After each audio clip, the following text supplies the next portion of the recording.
안녕하세요, 여러분. 밤마다 잠 못 드시는 시니어 분들을 위한 특별한 시간입니다. 예전엔 잘 잤는데 요즘 잠이 짧아지셨나요? 새벽에 자꾸 깨서 고민이신가요? 이 채널에서는 시니어 수면 건강을 위해 매주 2편의 유익한 영상을 올려드립니다. 구독 버튼을 눌러주시면 놓치지 않고 보실 수 있어요. 오늘은 나이가 들면서 잠이 왜 짧아지는지 그 이유와 해결책을 함께 알아보겠습니다. 여러분, 혹시 이런 경험 있으시지 않나요? 젊었을 때는 7, 8시간씩 푹 잤는데 요즘은 5시간만 자도 저절로 눈이 떠진다고요. 새벽 4시, 5시면 벌떡 일어나시고 다시 잠들기가 힘드시죠? 68세 김성동 어르신도 마찬가지였습니다.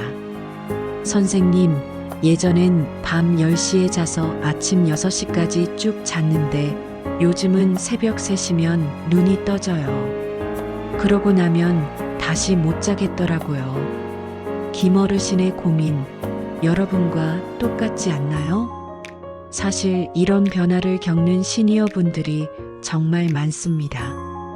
보건복지부 조사에 따르면 65세 이상 어르신의 약 70%가 수면 패턴의 변화를 경험한다고 해요. 그런데 여기서 중요한 건 이것이 자연스러운 노화 과정일 수도 있다는 점입니다. 나이 들면 잠이 줄어드는 게 당연하다는 말 들어보셨죠? 어느 정도는 맞는 말이에요. 하지만 모든 수면 변화가 정상인 건 아닙니다. 그렇다면 어떤 게 정상이고 어떤 게 문제일까요? 언제 병원에 가야 할까요? 오늘 이 시간에는 여러분이 가장 궁금해하시는 이런 질문들에 대한 답을 드리려고 합니다. 우선 우리 몸이 나이가 들면서 어떻게 변하는지부터 알아보죠. 그래야 내 잠의 변화가 자연스러운 건지 아니면 도움이 필요한 건지 판단할 수 있거든요. 잠깐 그 전에 하나만 기억해 주세요. 잠의 길이보다 더 중요한 건 바로 잠의 질입니다. 5시간을 자더라도 깊이 푹 자고 낮에 생활하는 데 지장이 없다면 그건 여러분에게 충분한 잠일 수 있어요. 자, 이제 우리 몸속에서 일어나는 신비로운 변화를 살펴볼까요? 여러분이 잠들 때 우리 뇌는 마치 무대 연극처럼 여러 단계를 거쳐요. 먼저 얕은 잠에 빠지고 그 다음 깊은 잠, 마지막으로 꿈을 꾸는 렘 수면 단계로 들어갑니다. 젊을 때는 이 깊은 잠 단계가 전체 수면의 20에서 25%나 됐어요. 그런데 나이가 들면서 이 깊은 잠이 점점 줄어듭니다. 60대가 되면 15% 정도로, 70대가 되면 10% 이하로 떨어지죠. 서울대병원 수면클리닉 연구팀이 발표한 자료에 따르면 이런 변화는 완전히 자연스러운 노화 과정이라고 해요. 그런데 여기서 더 중요한 변화가 하나 더 있어요. 바로 멜라토닌이라는 호르몬의 변화입니다. 멜라토닌은 우리 뇌의 송가체라는 곳에서 나오는 잠 호르몬이에요. 해가 지면 분비가 시작되어서 이제 잘 시간이야라고 몸에 신호를 보내죠. 그런데 나이가 들면서 이 멜라토닌 분비량이 줄어들어요. 20대에 비해 60대는 절반 정도로 감소한다고 합니다. 미국 국립보건원의 연구 결과예요. 그래서 예전처럼 자연스럽게 잠이 오지 않는 거죠. 또 하나, 우리 몸의 생체 시계도 변화해요. 젊을 때는 밤 10시, 11시쯤 졸리기 시작했는데 나이가 들면서 저녁 8시, 9시부터 졸리게 되죠. 그리고 새벽 4시, 5시에 자연스럽게 깨어나게 됩니다. 연세대학교 의과대학 신경과 연구팀은 이를 생체 리듬의 전진이라고 표현해요.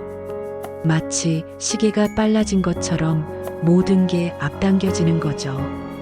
70세 이순자 어르신은 이렇게 말씀하셨어요. 젊었을 때는 밤 12시까지 TV 보는 게 힘들지 않았는데 요즘은 뉴스 시간만 돼도 눈이 감겨요. 대신 새벽 4시면 자동으로 눈이 떠지고요.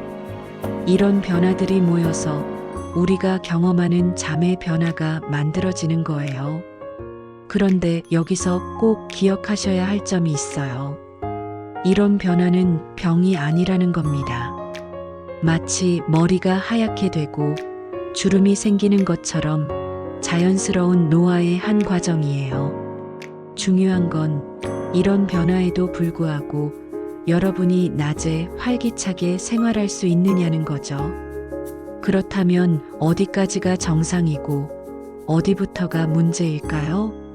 이 부분이 가장 궁금하시죠? 대한수면학회에서 제시하는 기준을 보면서 함께 체크해 볼까요? 먼저 정상 범위입니다.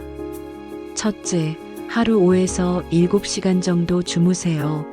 예전보다 짧아도 괜찮아요.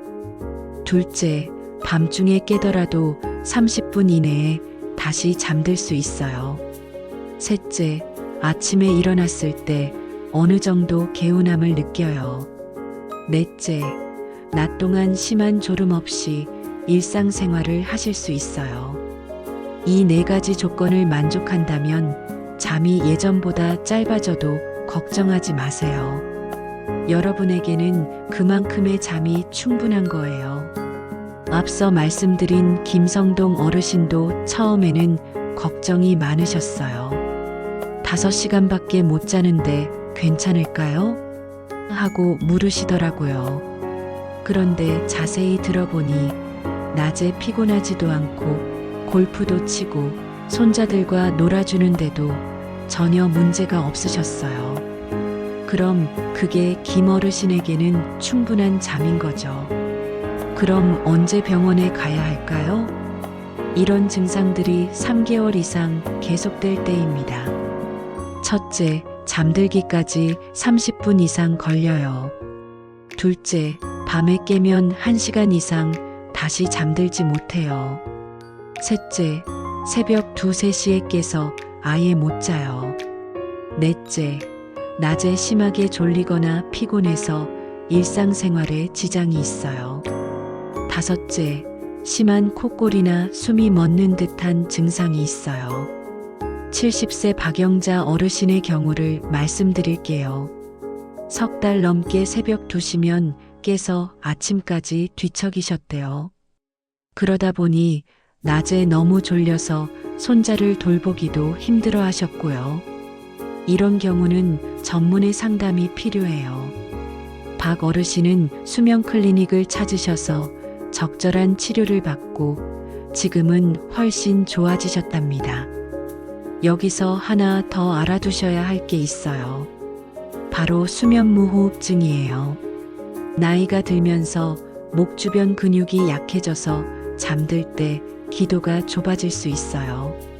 그러면 콧골이가 심해지고 심한 경우 숨이 멎기도 해요. 가족이 잠들 때 숨소리가 이상해요. 갑자기 조용해졌다가 컥 하고 숨을 몰아쉬어요라고 한다면 꼭 검사 받아보세요. 연세대 가정의학과 김건우 교수는 이렇게 말씀하세요.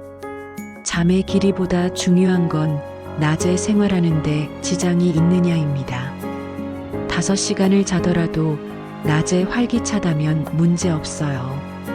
하지만 충분히 잤는데도 낮에 졸음이 심하다면 수면의 질에 문제가 있을 수 있어요. 결국 기준은 여러분 자신이에요. 잠의 시간보다는 잠의 질, 그리고 낮 생활의 활력이 더 중요하다는 점 꼭 기억해 주세요. 자, 이제 가장 중요한 부분이에요. 좋은 잠을 위해 일상에서 실천할 수 있는 방법들을 알려드릴게요. 첫 번째, 규칙적인 생활 리듬을 만드세요.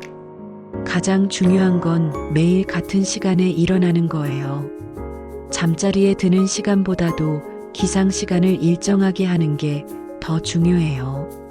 예를 들어 매일 아침 6시에 일어나기로 했다면 주말에도 6시에 일어나세요. 처음엔 힘들어도 2주 정도 지나면 몸이 적응해요. 그리고 낮잠은 15분에서 20분, 오후 2시 이전에만 주무세요. 저녁 6시 이후 낮잠은 밤잠을 방해할 수 있어요. 두 번째, 저녁 시간 루틴을 만드세요. 잠자리에 들기 2시간 전부터는 스마트폰이나 TV 보는 걸 줄여보세요. 화면에서 나오는 파란빛이 멜라토닌 분비를 방해하거든요. 대신 따뜻한 우유나 차를 드시면 좋아요. 그리고 조명을 조금 어둡게 하고 책을 읽거나 잔잔한 음악을 들어보세요. 73세 정말순 어르신은 매일 저녁 9시부터 잠자리 준비 시간을 가져요. 라벤더 차를 마시고 간단한 스트레칭을 하고 하루 일기를 쓰신다고 해요. 그렇게 하니까 자연스럽게 졸음이 와요. 세 번째, 낮 시간을 활용하세요. 아침 햇빛을 쬐는 게 정말 중요해요. 기상 후 30분 이내에 창문을 열고 햇빛을 받으세요. 15분에서 30분이면 충분해요. 그리고 가능하다면 매일 30분씩 가벼운 산책을 해보세요. 힘든 운동은 오히려 잠을 방해할 수 있으니 천천히 걷는 정도면 돼요. 단 저녁 6시 이후에는 격한 운동을 피하세요. 몸이 흥분 상태가 되어서 잠들기 어려워져요. 연세대 가정의학과 이미영 교수는 이렇게 조언해요. 규칙적인 생활이 가장 중요해요. 우리 몸의 생체 시계는 규칙성을 좋아합니다. 매일 같은 시간에 일어나고 적절한 햇빛을 받고 저녁에는 몸을 차분하게 만드는 루틴을 만드세요. 처음에 말씀드린 김성동 어르신 이야기를 마저 해드릴게요. 김 어르신은 이런 생활 습관을 3개월 정도 실천하셨어요. 매일 아침 6시에 일어나서 30분 산책하고 저녁 9시부터는 스마트폰을 멀리하고 책을 읽으셨죠. 그랬더니 신기하게도 잠이 깊어지기 시작했어요. 여전히 5에서 6시간 정도 주무시지만 깊이 푹 주무시게 됐고 새벽에 깨는 횟수도 줄어들었답니다. 예전처럼 8시간은 못 자지만 이제 만족스러워요. 낮에 피곤하지도 않고 오히려 더 활기차게 느껴져요. 여러분도 할 수 있어요. 중요한 건 완벽하게 하려 하지 말고 하나씩 차근차근 실천하는 거예요. 나이가 들면서 우리 몸이 변하는 것을 두려워하지 마세요. 변화에 맞는 새로운 방법을 찾으면 되거든요. 기준선을 기억하세요. 잠의 길이가 아니라 잠의 질, 그리고 여러분의 낮 생활이 활기찬지가 진짜 기준이에요. 오늘 우리가 함께 알아본 내용 어떠셨나요? 나이 들면서 잠이 달라지는 건 자연스러운 일이에요. 하지만 기준을 알고 적절한 생활 습관을 실천하면 충분히 좋은 잠을 잘 수 있어요. 다음 시간에는 시니어 불면증 극복법에 대해 더 자세히 알아보겠습니다. 구독과 좋아요 버튼 꼭 눌러주시고요. 중요한 안내사항입니다. 본 내용은 일반적인 정보 제공 목적이며 개인의 구체적인 증상에 대해서는 반드시 전문의와 상담하시기 바랍니다. 여러분의 편안한 잠자리를 위해 항상 응원하겠습니다. 좋은 밤 되세요.